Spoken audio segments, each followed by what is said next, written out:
خداوند یسوع مسیح کے عظیم جلالی اور پرفضل نام میں آپ سب کی سلامتی ہو۔ میرا نام پاسٹر داؤد آسی ہے اور آپ دیکھ رہے ہیں ہمارا یوٹیوب چینل ستائش ٹی وی۔ میرے عزیزو، آج جب پوری دنیا میں ایک عجیب طرح کا ماحول بنا ہوا ہے اسرائیل کو اور فلسطین کو لے کر، خداوند میرا اور آپ کا خدا، میرا اور آپ کا آقا، میرا اور آپ کا یسوع اور اس کا کلام پورا ہو رہا ہے، کیونکہ خداوند جلد آنے والا ہے۔ نیٹ ورک پہ جو انٹرنیٹ پہ یوٹیوب فیس بک پر ایک لال بچھڑے کا ذکر کیا جا رہا ہے، ایک لال گائے کا ذکر کیا جا رہا ہے، اور اس گائے کے بارے میں خدا کا کلام ہماری کیا رہنمائی کرتا ہے، ہم خداوند کے کلام میں سے جانیں گے۔ جب ہم گنتی 19 باب کو پڑھتے ہیں تو وہاں پر لکھا ہوا ہے کہ خداوند نے موسیٰ اور ہارون کو حکم دیا کہ شرع کے جس آئین کا حکم خداوند نے دیا ہے وہ یہ ہے کہ تو بنی اسرائیل سے کہہ کہ وہ تیرے پاس ایک بے داغ اور بے عیب سرخ رنگ کی بچھیا لائیں جس پر کبھی جوا نہ رکھا گیا ہو۔ اب خداوند نے اسرائیل کو حکم دیا، یعنی کہ موسیٰ اور ہارون کو ایک حکم دیا گیا ہے کہ لال کلر کی ایک بچھیا لائی جائے جو بے داغ ہو اور بے ہی عیب ہو، اس میں نہ عیب ہو نہ اس میں کوئی داغ دبا موجود ہو۔ آج اسرائیل میں بھی ایک قربانی کے لیے لال رنگ کی بچھیا کو تیار کیا جا رہا ہے، ایک آلٹر تیار کیا گیا ہے جہاں پر اسرائیل اس گائے کی قربانی دے گا، اور اس قربانی کے بعد اندازہ لگایا جا رہا ہے، بہت سے عالم دنیا کے بہت سے لوگ اس بات کو کر رہے ہیں کہ اگر اسرائیل اس بچھیا کی قربانی دیتا ہے تو اس کے بعد وہ ہیکل کی تعمیر کریں گے۔ یہ اب اسرائیل کے ہاتھ میں ہے کہ وہ کیا کرتے ہیں۔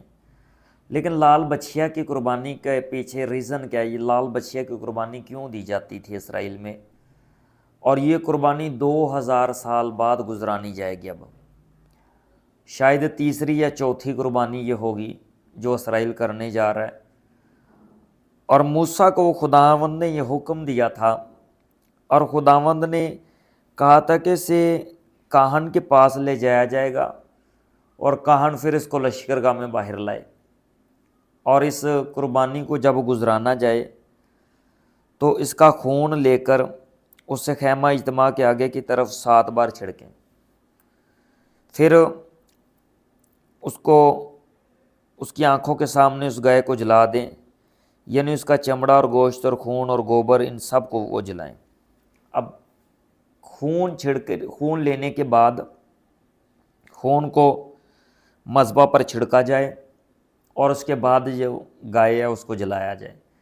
ایسا ہی آلٹر جو ہمیں ویڈیو میں دیکھنے کو مل رہا ہے، جو اسرائیل نے ایک مذبح بنایا ایک پہاڑی پر، اور وہاں پر سائیڈوں پہ ملٹری بٹھائی گئی ہے، اور وہاں پہ آلٹر تیار کیا گیا، ایک بہت بڑا آلٹر تیار کیا گیا ہے، ایک بہت بڑی قربان گاہ تیار کی گئی ہے جہاں پر وہ قربانی کو گزرانیں گے۔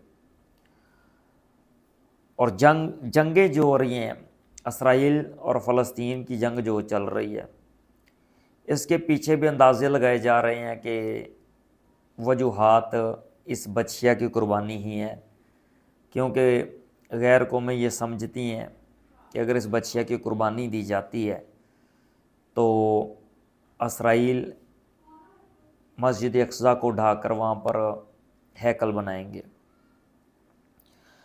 خداوند کے کلام میں اس بچھیا کے بارے میں ذکر پایا جاتا ہے گنتی 19 باب میں، اور یہ خطا کی قربانی ہوتی تھی۔ اگر اسرائیل یا یہودی اس قربانی کو دے رہے ہیں تو ایک بات تو طے ہے کہ وہ خطا کی قربانی دے رہے ہیں، اور خطا کی قربانی کے بعد ان کا لائے عمل کیا ہے یہ میں نہیں جانتا، میں ایسے آپ کے ساتھ کوئی بات نہیں کرنا چاہتا جو میرے نالج سے باہر ہو۔ اور اگر اسرائیل اس لال بچھیا کی قربانی دیتا ہے تو کلام خدا کے مطابق، بائبل مقدس کے مطابق، یہ قربانی خطا کی قربانی ہوگی جو وہ خطا کے لیے دیتا ہے۔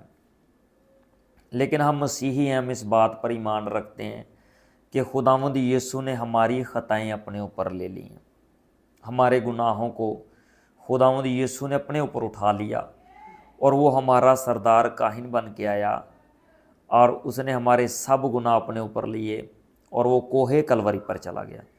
جیسے سردار کاہن پیالے میں لہو لے کر پاک ترین مقام میں جایا کرتا تھا کہ جس سے لوگوں کے گناہوں کی معافی ہوتی تھی، اسی طرح میرا اور آپ کا خداوند یسوع اپنا لہو لے کر کوہ کلوری پر گیا، صلیب پر گیا، کہ اس کے خون بہانے کے وسیلہ سے ہم نجات پائیں اور شفا پائیں۔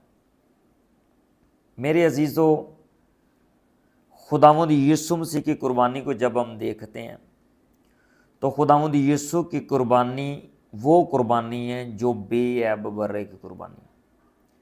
اب اسرائیل اگر یہ اس لال بچھیا کی قربانی دیتا، اپنی خطا کی قربانی دیتا ہے، تو اس سے ہمیں جو مسیح ہیں ان کو کوئی فائدہ نہیں۔ ایک بات میں اس بات کو جانتا ہوں، خداوند یسوع مسیح کے لہو کے وسیلے سے جو نجات، جو بحالی، جو ہمیں گناہوں سے معافی ملی ہے، وہ کسی بچھڑے، کسی بکرے یا کسی بھی جانور کے خون سے ممکن ہی نہیں تھا۔ اور جب ہم عبرانیوں کی کتاب پڑھتے ہیں، عبرانیوں کے نام پالوس رسول کا خط پڑھتے ہیں، تو وہاں پر خدا کا بندہ پالوس رسول فرماتا ہے کہ جب بکروں اور بچھڑوں کا خون رنگ نہ لایا تو مسیح خود ہمارے واسطے قربان ہوا۔ تو ہمارا بلیو جو ہے وہ خداوند یسوع مسیح ناصری میں ہے۔ اب پوری دنیا اندازہ لگا رہی ہے کہ خطا کی قربانی جب اسرائیل گزرانے گا تو اس کے بعد وہ ان کا اگلا جو بڑاؤ ہوگا وہ ہیکل کی تعمیر ہوگا۔ اور آپ سب جانتے ہیں کہ ہیکل کو جب تعمیر کیا گیا ہے، اسرائیل کو بہت سی جنگوں کا سامنا کرنا پڑا ہے۔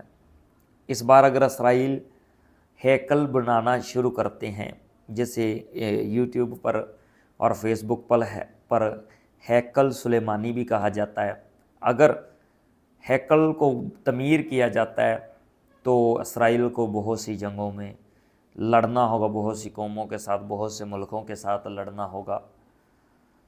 خداوند اپنے لوگوں کو فضل دے۔ بائبل مقدس میں آلریڈی لکھا ہوا ہے، شاگرد خداوند یسوع سے پوچھتے ہیں کہ خداوند آخری روز کب ہوگا، روز حشر کب ہوگا؟ تو خداوند یسوع نے کہا، جب قوم پر قوم چڑھائی کرے گی، لڑائیاں ہوں گی، افواہیں ہوں گی، تب تم جان لینا کہ وقت نزدیک ہے۔ میرے عزیزو، آج جو کچھ بھی ہو رہا ہے، اسرائیل اور فلسطین کے درمیان میں جنگ، دنیا کا دو بڑے حصوں میں تقسیم ہو جانا، اور غیر قوموں کا مسیحیت کے خلاف یا اسرائیل کے خلاف اٹھ کھڑا ہونا، یہ اخیر زمانہ کے بارے میں ایک نشان اور پیشن گوئی ہے جو کہ پوری ہو رہی ہیں۔ ہمیں تیار رہنا ہے، ہمیں اب کسی بچھڑے کی یا کسی گائے کی قربانی کی ضرورت نہیں ہے۔ ہم جو مسیحی ایماندار ہیں، ہمارے لیے مسیح قربان ہوا، اس کی قربانی اور اس کے لہو کی وسم نجات پاتے ہیں۔ زمانہ خیر ہے، اپنا اور اپنے بچوں کی خوب حفاظت کریں اور خداوند کے کلام کے ساتھ زندگی بسر کرنا شروع کریں۔ اگر آپ نے توبہ نہیں کی تو آپ توبہ کریں تاکہ خداوند میں آپ ایک نئی زندگی کو حاصل کریں۔ خیر زمانہ ہے، خداوند یسوع کی آمد ہے، ہمیں خداوند یسوع کے ساتھ جانے کے لیے اپنے آپ کو تیار کرنا ہے۔ بی کیئرفل اور ریڈی رہیں، خداوند یسوع جلد آنے والے ہیں۔ یہ سب نشان، یہ سب پیشن گوئیاں جو پوری ہو رہی ہیں، اس بات کی اگواہی دے رہی ہیں، چیخ چیخ کر کہہ رہی ہیں کہ یسوع آ رہا ہے۔ ہمیں تیار رہنا ہے۔ خداوند اپنے کلام کی وسعت مجھے اور آپ سبوں کو بڑی برکت بخشے۔ آمین۔ God bless you.